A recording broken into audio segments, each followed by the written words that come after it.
Payal, it's Belle. Welcome back to my channel. Today we're going to do a wrap up of some of my recent reads. First, I read the first in the Crystals of Sarah series. This is Rahta's Revenge by Troy Metcalf. In the tattered remains of the once thriving country of Sarah, Sai navigates his world knowing every turn could be face to face with a savage beast or worse, a corrupt guard after curfew. He longs for a better life, a way to escape the deadly creatures who lurk in the shadows, but a lowly orphan from the hovels is a nobody, until he receives a request to meet with the commander. Sai learns that the ancient magic of the elders has faltered, and the result is a brutal life they now know. Along with his friends, Sai must journey across Sarah. Their first stop, the Waverly Mountains. Sure, they look beautiful in the distance, but missing travelers, mysterious earthquakes, and rumors of rampaging giant is far from ideal. Can a few teenagers from the hovels save the country from turmoil, return peace, bring back a sense of normalcy? Maybe. The only thing is, they don't exactly know what they're looking for. This was so dark. Such a great adventure. Definitely upper middle grade. I think the characters are 17, and I didn't know that going in, so I might have not read it, but I'm glad I didn't know because I love this. It's older than I would normally read of characters, but it's written like any other upper middle grade would be that I've read.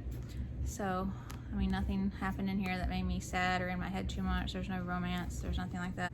There is quite a bit of violence and danger, so upper middle grade, but it's got a dystopian type feel and a dark backstory of this world, the monsters, social classes, and then you have the ragtag group of outcasts who have to do what the adults couldn't do and save the world, so I love that. And all the different monsters we encounter are also different and imaginative, and I love the backstory of the world and our characters themselves. They're also different.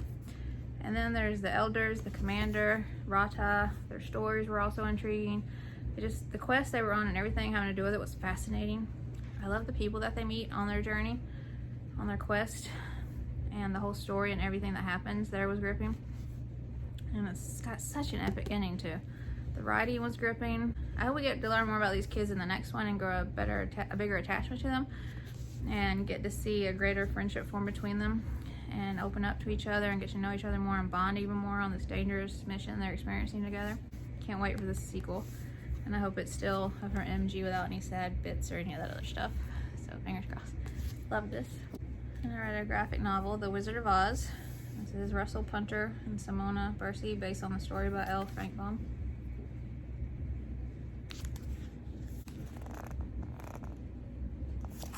And this was just a fun, quick read. I've never read the book, I don't think I even knew there was a book growing up. I just know the movie. And there's a lot of things that are different from the movie, but I don't know if they're the same as the book. Like, as in the back, they talk about how some things were changed for the movie. Like, her shoes in here aren't red. They're like a silvery color, but they were changed for the movie to be red. So I don't know if the other things in here are what was in the book, but changed for the movie. So, but I like the movie better than this adaptation as far as the story goes, but the art is so beautiful. I just love this art style, and Dorothy is just so cute. I'm happy I finally got to read that. And I read The Girl Who Ruined Christmas, a tween holiday novella by Cindy Callaghan, and the author has sent this to me a few months back. California tween Brady Bancroft visits a small northern town that loves nothing more than its prized fir tree destined for the White House. When she accidentally destroys the tree, she becomes Harper Hollow Falls' public enemy #1. To repay her debt, Brady must remain in the holiday festooned town and work at its Christmas tree farm for the season. At first, nothing goes right, but during their month there, she is surprised to discover that there's much more than pine needles to this little town holding her captive. In the end, Harper Hollow Falls reminds Brady of the true meaning of Christmas, and Brady in turn saves the town. So this is very fun and atmospheric read, and like I said in my review, it reminds me of like a tween version of a Hallmark movie. Like everything from the plot and the heartwarming feels, this town, and then some things aren't really believable, like what happens after she ruins Christmas with like the court and what she has to do and her parents leaving her. Like, it just, but it doesn't have to make sense. It just adds to the fun and excitement, especially for kids reading it. Got great humor, heartwarming moments, so atmospheric with this cozy little town I wish I lived in. It loves its citizens and Christmas more than anything, and the characters were so great. It was just short, fun, atmospheric read, and really enjoyed it. And I read The 13th Hour by Quinn Sosna-Spear.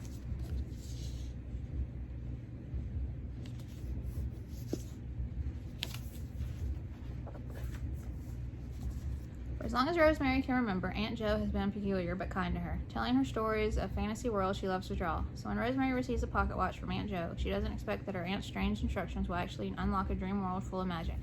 While sleeping, she befriends a trio of outcasts with special powers and joins their war against the ominous tall man and his army of lifeless, magical drones before waking and living her normal life. After all, exciting as her adventures may be, they're only dreams. But when her bully steals the pocket watch, the line between dream and reality collide as he's sucked into the 11th hour. Now Rosemary must gather magic from all 12 dream worlds to rescue the boy who makes her life a living nightmare. This was so good. I love this book. It's like falling down the rabbit hole times 10, I think I said in my review. It's just so imaginative, so creative, so unique. This idea of this watch is just so brilliant. And that each hour is a different part of this magical world is genius. And each world is so different, and each ability each world brings is so different. I just loved it. Everything about the world was fascinating. The backstory, the 13th hour, the smoke keepers, the watch, the smoke ball, the wall, and the characters there we meet, and so much more. Plus every detail of each world and details of the different smoke keepers are just brilliant and so imaginative. And what Rose has to do in each world to get what she needs is just genius. Then in the real world, our main character is dealing with very relatable issues. Divorced parents, one who isn't hands-on or even lovable and is remarried and expecting a baby already. Bullying, not feeling like you belong, and all of that. Rose feels different and weird, insecure, weak, quiet in our world. But in the watch world, she's confident, loud, brave, strong, heroic, special. And I love seeing her character growth development throughout the story. When the confidence and strength spilled over into the real world some and she realized that she could be that Rose in any world.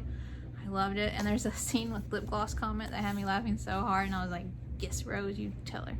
And I also love how the advice and training her aunt had given her when talking about the magical world not only prepared her for that, but also for how to deal with many things she faces in the real world. So there's many great messages and lessons in here. And then the friend she makes in Alejandro is so heartwarming. He has many of the same issues as her, with being different and not feeling like he belongs. And they make fast friends and help each other so much. And then the twist in here was great, and I love how everything connected and came full circle. I could just see this being a great movie or even the best video game. I would love this as a video game. The writing's superb, gripping. The story is unique, imaginative, intriguing.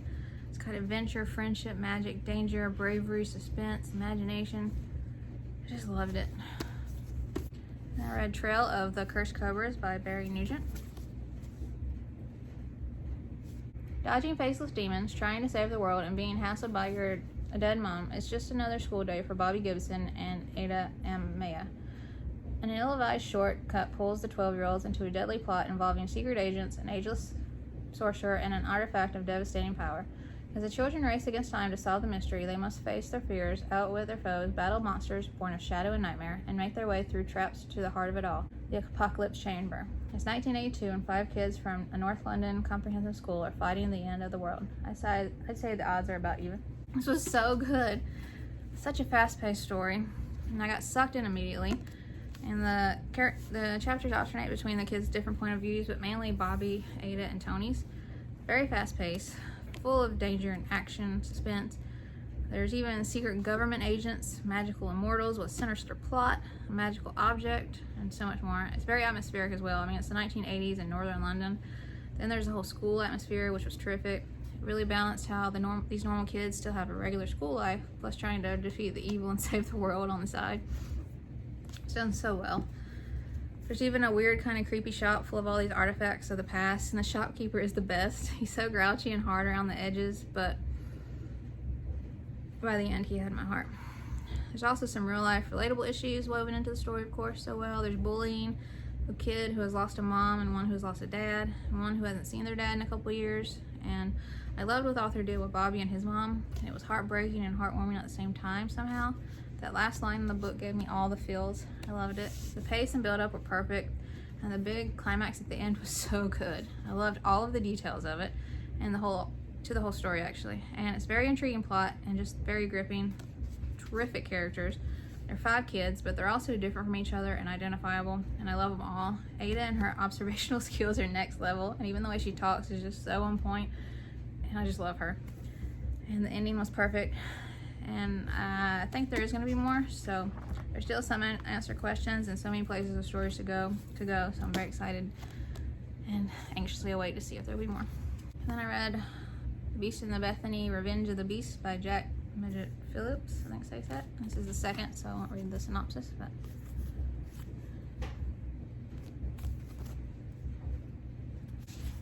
full of illustrations. It's just another fun, quick, entertaining read. I love the first book so much. I have to say though, in this one, Bethany got on my nerves so much more for almost the first third of the book. There's also a new girl in here she's in here some that I wanted to strangle, along with everyone who let her act that way. But I loved how the author went to the next level with the story and added a whole new beastly mystery and adventure. It's still got super dark humor, and it's one of the most original and unique book ideas I've read. It's quirky characters, a hungry evil beast, the sweetest, most adorable parrot, 511-year-old man, and the orphan girl that came into his life, tore it apart and made it better, and a town full of the most original, eccentric characters. And if you can't, I said this in my review, if you can't completely suspend your disbeliefs, then don't read these, because the unbelievable and most outrageous is the believable. It's so great. Being somewhat annoyed at some characters is the only reason I would say I'd probably like the first book more, but I still enjoyed it and had a great time. Cannot wait for the third book. It was perfectly set up at the end, and I was hooked and intrigued me already with the direction it'll take. So very excited. And then this book. I cried like a baby after I finished this book, and I still can't stop thinking about it. It was so good. It's The Bookshop of Dust and Dreams by Mindy, Thompson. It's 1944 set in New York, and Poppy's family owns and runs Rhyme and Reason, a magical bookshop that caters to people from all different places and time periods.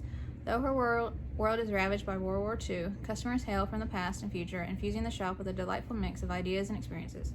Poppy dreams of someday becoming shopkeeper like her father, though her older brother, Al, is technically next in line for the job. She knows all of the rules handed down from one generation of shopkeepers to the next, especially their most important one. They must never use the magic for themselves.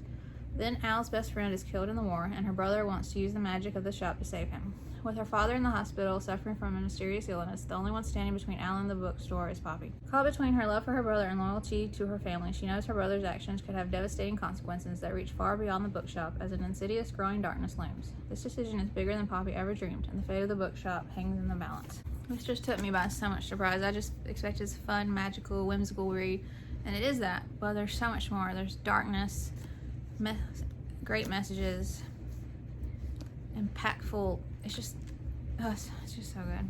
Start with, it's very atmospheric. It's 1944 New York during the time of World War II.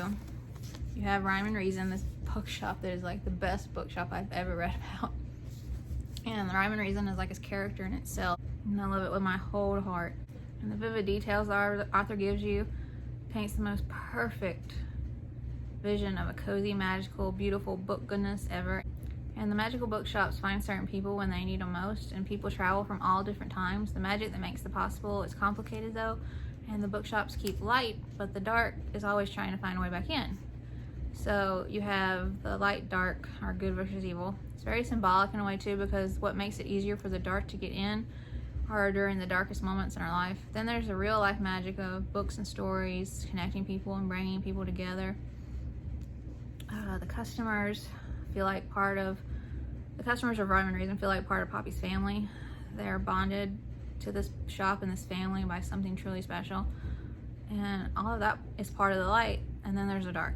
I won't say the reason the dark gets an opening in it, but tragedy and painful things in life test us all, and we always have a choice of what to do with that pain and anger. And we don't always make the right choice. We are human after all, so you can see all sides of this. It's like the gray area of morality, I guess, but there are just some things we should never mess with. But I can see how it would be hard if you had the chance. It'd be a really tough spot to be in. Poppy is the sweetest little thing. So much comes down on her shoulders all at once, and she has to almost be an adult in a way out of nowhere. Everything that is happening would be too much for the strongest adult, and she gives it her all, and I adore her. All the characters are terrific. So well written. Her parents, especially her papa, her brothers, Ollie, who delivers mail between the other bookshops and the council, and Theo, her friend from another bookshop, and they write letters back and forth, and the letters are written on page, so we get to read each letter they write each other, and I love that. And what one person in here wants to do, the dark, the council, Poppy trying her hardest to run and fix everything, and the huge twist at the end are just so epic and incredible. And one such twist at the end broke my heart into a million pieces. not just because of the sadness of it, but because of the meaning and the beauty behind it, and the way time and life find a way, and how everything came full circle. Things happen the way they're supposed to happen, and if you imagine changing the order of time, it just wouldn't be right. So it wouldn't feel right. All the detailing of the shops and the backstory of them, like the light, the dark, the council, are fascinating. This has terrific writing, plus family, friendship, atmosphere, suspense, sibling relationship, books, fear, strength, bravery, good versus evil, war, danger, loss, light, hope. So much. Great messages. And that one climatic scene I mentioned, I know will stick with me for a while, as will the whole book. Definitely left an impact on me. This is just such a moving story, and just every part of it. There's so many layers to this, and they're also, it's so good. And then I read The Very Merry Murder Club, edited by Serena Patel and Robin Stevens. It's got stories by 13 different authors. I've already showed this many times, but there's a synopsis since it is short stories. This is just so fun and cozy. I read a story or two a night. Sometimes I missed a night, but I had a great time. I love my mystery middle grade, especially detective style, and there was quite a few of those like that in here. And I loved all of them except one. And that one, I loved the whole story except the way it ended. I was like, what? At the end, I was like, no. That can't be the end. But other than that, like, it was just so good. This is full of atmosphere. And in my review, I said it's like drinking hot cocoa snuggled around a fire on a winter night reading vibes. Definitely made me want more from some of the authors in here I hadn't read before. And that made me very happy. And if I had to pick a favorite, it would probably be the one I still think about, which is Scrabble and Murder by Nisrana Farouk. And there's also great diversity to the characters, along with a beautiful cover and the naked hardback like you saw. There's a full page illustrations sprinkled throughout that are beautiful. So I really love this. Okay, I had to leave and come back to finish this, but next I read the first in Hayden and the Knights series, The Magic Hollow by Stephen Clarke.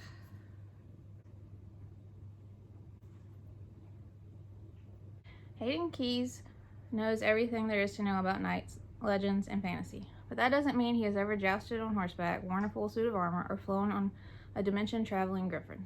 In fact, Hayden's life is pretty average. Well, I suppose average is up for you to decide. Hayden never met his real parents, though his foster ones are great. Sure, they have a hoarding problem and an irrational fear of Halloween costumes, but nobody's life is perfect, right? All Hayden wants is to fit in and be the star of the basketball team. That would be nice. But Hayden's life is about to turn all kinds of crazy. When a pumpkin-headed knight and a pair of hungry trolls posing as 8th graders show up at school, suddenly Hayden finds himself holding a one-way ticket to uncovering the mysteries of his past, facing a monstrously dangerous destiny, and the chance to return to his true birthplace. Between home of New Camelot, the Knights of the Round Table, and a world of magic Hayden never dreamed existed. Wow, this was just so great. I really love this.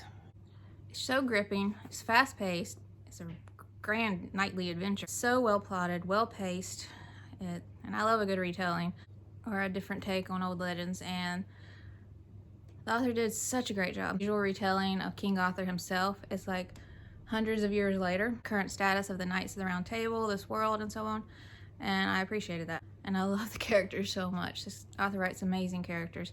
You immediately fall in love with them and become attached to them.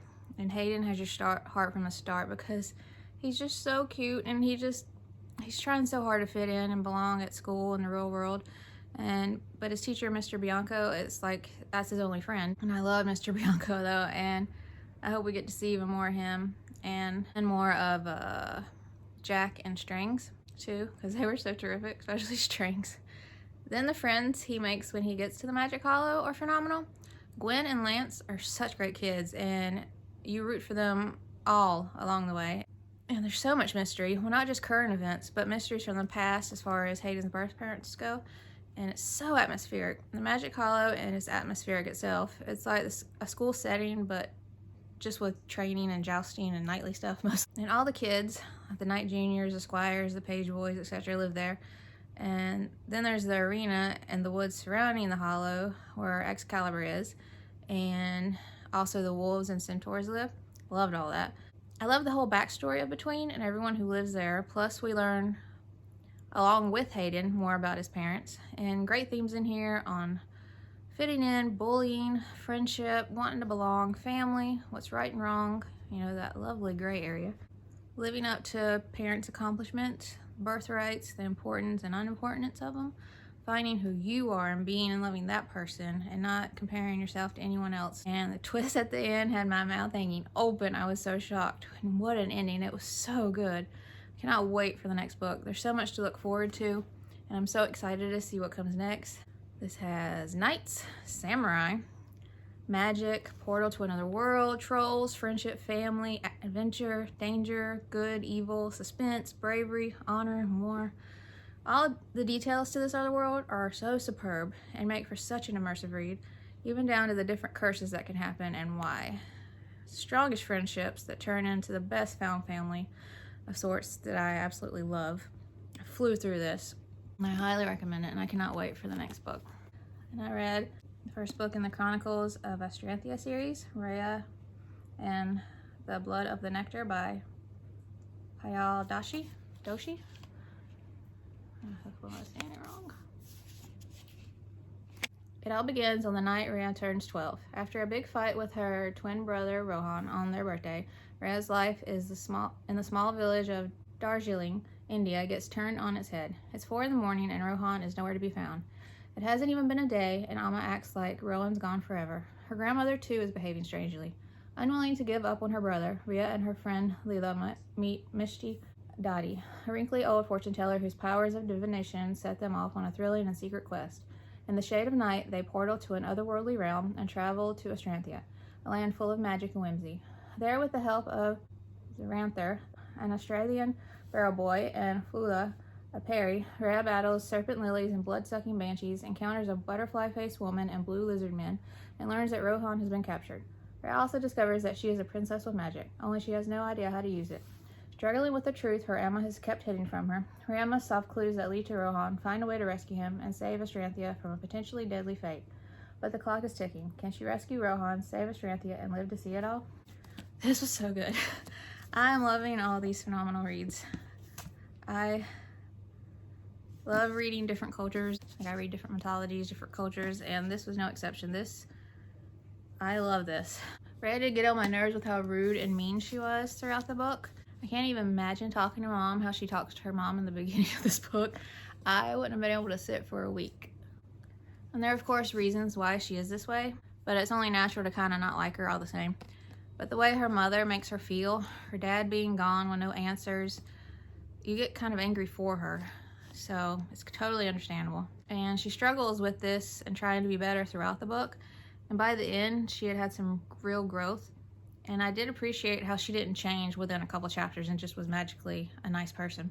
Like, it's realistic. She struggles with trying to, like, she's even in her head, she's trying to be better. But it's a process. And so I appreciated that, even though I didn't like her a lot at first. Through most of it, you understand why. And you appreciate that it's just not a magical transformation. She has to really grow and be better. So it was more believable and just a well-paced character growth and development.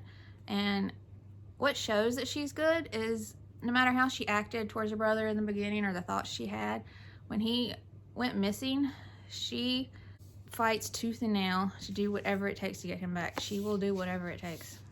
The friends she takes to the other world and the friends that she makes there are superb. Leela truly is a pure soul, and Rahta is so lucky to have her, and that Leela didn't give up on her because of how she is. She'd be like, no girl, you're too mean, I'm leaving.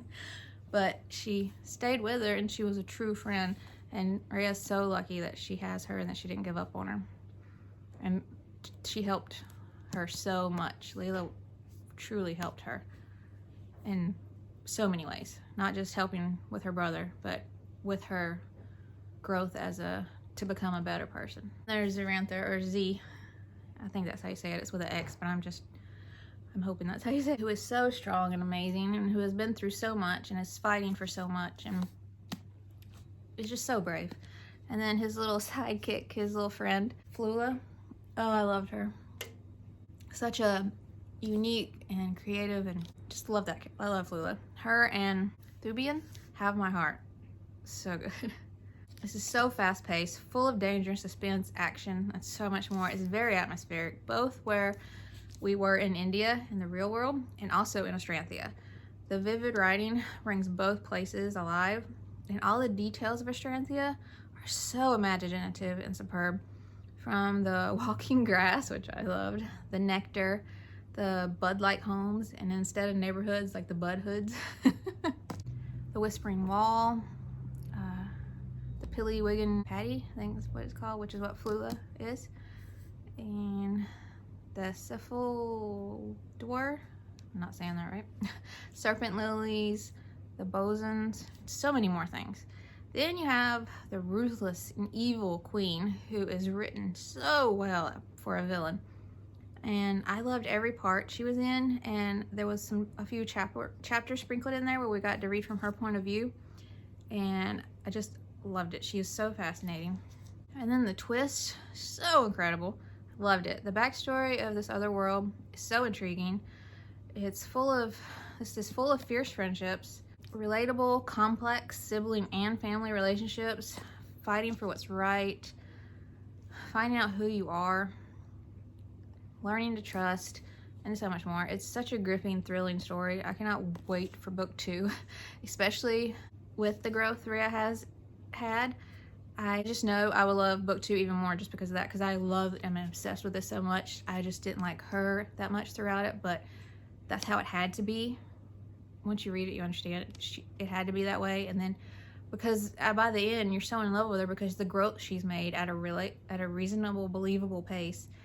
And it just had to be that way. So I hope people stick through it, even if she does annoy them a little bit, because the story is so good. And so I know the next book, with the growth that she's had and this amazing story and these amazing kids and the writing, I'm gonna love it even more. And I can't imagine loving it even more, but I know because I like her even more than I do now that I will. So I cannot wait for book 2. I just love this so much. Cannot wait, and I highly recommend. And that's Thubian, and that's Flula. Alright, y'all, that's it for this video. I hope you enjoyed it. Do any of these sound good to you? You're wanting to read them now? Have you read them already? Did you agree or disagree with me about any of them? Let me know in the comments. I think I've said this before, but I want to repeat it every now and then. Like I said, I only rate middle grade 4 and 5 stars, and I only give star ratings on Goodreads anyway. My rating is my review. But most people on my Instagram know, and I've mentioned it on here, how much middle grade means to me. And since it is all I read and it brings me so much joy, I really would be giving these 4 or 5 stars even if I gave less than 4. But I love it more than the average person who might read a variety of age ranges. So just take what I like about it and see if it vibes with what you would like, and maybe do some more research before, if you're like buying these books, because nobody is gonna like every book like I do. So they're just, middle grade is great. I don't know if I would like every adult book I read or young adult. I don't see that, but middle grade just, and I don't pick up middle grade books that I don't think I'll like going out of my comfort zone and reading things that I just don't. I understand why people do that and like the thrill of it, maybe, but because of the reasons why I only read middle grade and why I don't want to read certain stuff, it just doesn't make sense for me to do that. I don't see picking up a book I'm pretty certain I'm not gonna like. I just don't, I would never do that. I don't think, well, I don't like to say never. I don't think I would ever do that. And I pick up books that I am pretty sure I'm gonna love, and that's usually why I love them all. I don't read a lot of contemporary because I don't want to read real life issues. I read to escape, and I don't want to read anything that's going to make me sad or stress me out. So contemporary has to really grab my attention for me to want to read it, or something about it. So just know that I love these books, but just do your own, make your own decision on that. I'm not saying buy this book. So just wanted to clarify that. I want to clarify that every now and then. But I hope you love every middle grade book you pick up, because they are truly special and amazing, and I love them. But anyway, that's all for this video. As usual, the illustrators below, because they're very important. I hope you enjoyed the video, and if you would like to subscribe, I would love that if you want to. And I'll see you in my next video. Bye.